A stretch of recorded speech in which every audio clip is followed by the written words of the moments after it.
In this video, we are going to add a spin half and a spin 1 particle and find the Clebsch-Gordan coefficients. If we see the spin half particle individually, we can use these two cats to talk about the spin angular momentum. And for the spin 1 particle, we have these three cats, and we can use them to get information about the system. One of the ways by which we can describe a system containing the two spins is using uncoupled states that create a new space, which is the outer product of the two individual spaces. But we are still treating the two angular momenta separately in a higher dimension. For example, in the case of a spin half and a spin 1, we have these 6 new uncoupled states. The dimension of the spin half is 2 and the dimension of the spin 1 is 3.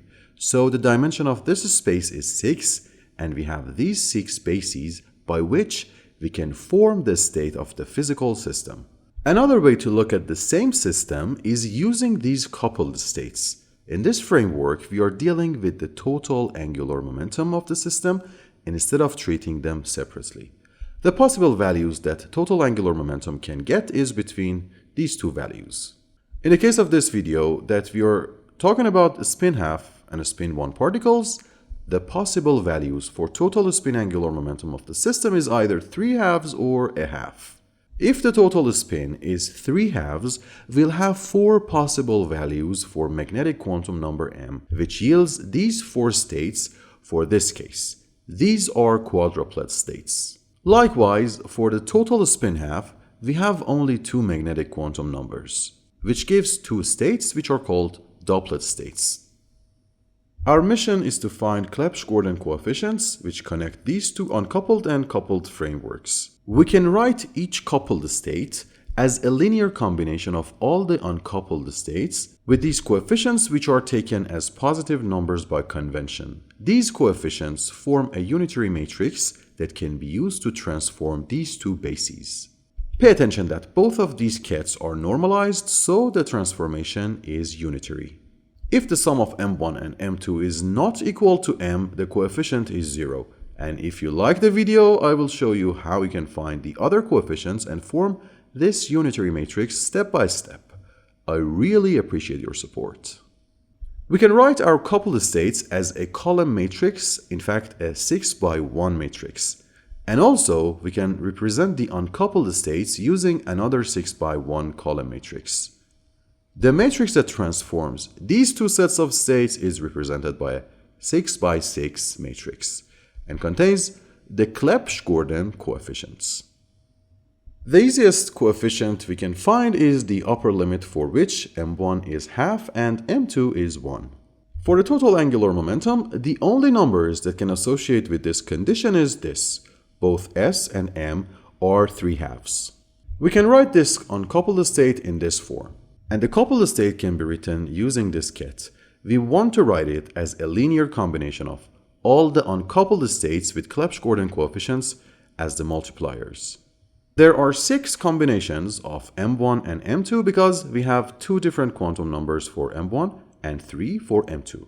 These are the different combinations and they can add up to give different numbers for m. The highest and the lowest values for m are 3 halves and minus 3 halves. And we have a bunch of halves and minus halves in between. But for this specific state we are talking about, m is 3 halves, and the only non-zero coefficient belongs to the first state and all the other coefficients are 0. So these two states are equal and the only non-zero coefficient, which is 1, is associated with this specific uncoupled state for which the sum of m1 and m2 is 3 halves. Likewise, for the case where m1 is minus half and m2 is minus 1, we have these expressions and the desired state can be expanded using all the uncoupled states. This time, m is equal to minus 3 halves and we just have one state with this specific characteristic. So again, this coupled state can also be written in terms of only one of the uncoupled states. Both of these states are normalized, so we can be sure that the coefficient is 1. So far, we have found 2 out of 6 coupled states based on the uncoupled ones. Can you tell me how many of the Clebsch-Gordan coefficients we have already found? For each of these combinations, we found 6 possible states. In each group, 5 of them were 0, and only 1 of them were 1. So we have found 12 of the Clebsch-Gordan coefficients. In terms of matrix representation, we can fill out these two rows of our unitary matrix that transforms the two sets of states. To find the other states, we can start from the upper one and use the lowering operator to decrease the magnetic quantum number by 1, which yield this state. By acting the lowering operator again, we can reach the next state, and using it one more time takes us to the lowest step of the ladder for spin number 3/2. We can also use the lowest one with quantum number minus 3/2 and use the raising operator. Using it once again takes us one step closer to the top, and using the raising operator on this one takes us to the upper step again. When lowering and raising operators act on the coupled states, they increase or decrease the quantum number m by 1 and also leave a coefficient that involves a number and an h bar. In the same way, we can act the sum of the two raising and lowering operators of the two particles on the uncoupled states. In this case, we should pay attention that S1 only acts on the quantum number m1 and S2 acts only on the quantum number m2. By doing so, we see that two terms arise, for one of which the first magnetic quantum number has changed, and for the other, the second. Pay attention that if we act the raising operator on this ket, which is the upper limit, it yields 0. So we use the lowering operator on both coupled and uncoupled states, and they should yield the same result. Be careful that earlier we had found the upper limit state in terms of one of the uncoupled states, and now we are taking advantage of it. Also notice that for coupled states we use S minus, and for uncoupled states we use the sum of S1 minus and S2 minus. Acting these operators on their associated kets give these results. Take a look at the square roots and calculate them, and you must get these values. Divide both sides of the equation by root 3. And you can verify that for both of these kets, the sum of m1 and m2 is a half. The next step is to use the lowering operator once again on the state we have just found. Notice that we have to use both S1 and S2 on both states on the right. They give these values, as you can see. The 0 term is the result of acting S1 minus on the first ket, which has m1 to be minus half, so it gives 0. We are left with only two specific kets. And the next coupled states can be written in this form. Pay attention that again the sum of m1 and m2 is equal to m, which is minus half. Now let's check what happens if we apply the lowering operator once again. We expect to find the lowest state, but we're curious to know, and I guess if you have watched the video so far, you might have been wondering whether it happens or not. Unless you're cramming for your exam, and this rambling is just not helping. So let's expand this ket in terms of the uncoupled states and apply the lowering operators once again on both sides with the proper operators related to each set of kets. We will get these coefficients, and pay attention that there are two terms that go to 0. Think to yourself why it happens.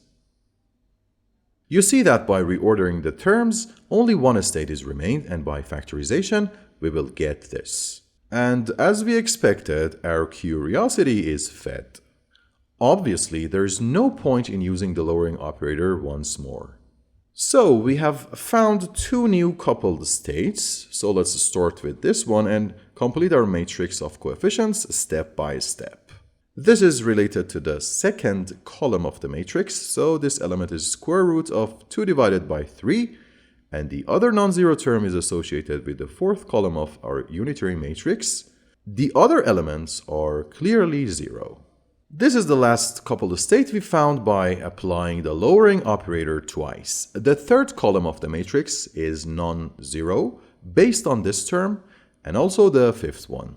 The other elements are again 0. Now our next mission is to fill out the remaining two rows. So far we have found 24 of the elements, and that's awesome. This is the next state we are going to expand based on the uncoupled states. m is a half for this one. So either m1 is a half and m2 is 0, or m1 is minus half and m2 is 1.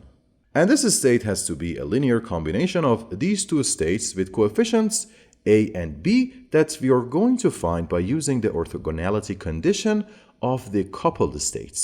The other state that we found with the same uncoupled states was this. But their inner product has to be 0 because these two states are orthogonal. By using the orthogonality condition, we can find a relation between a and b, and pay attention that we can set the coefficients so that either a or b becomes negative. I choose b to be negative here. We also know that this state is normalized, so a squared plus b squared has to be 1, and we find a to be root of 1 divided by 3, which yields b to be minus root of 2 divided by 3. And now we have found another coupled state. Let's put our new coefficients in the unitary matrix right away. This kid is associated with the second column with the desired coefficient, and this one is related to the fourth column with a negative value. And all the other terms are again 0. We have to make sure that if we use s minus on this state, it gives the last state we are looking for.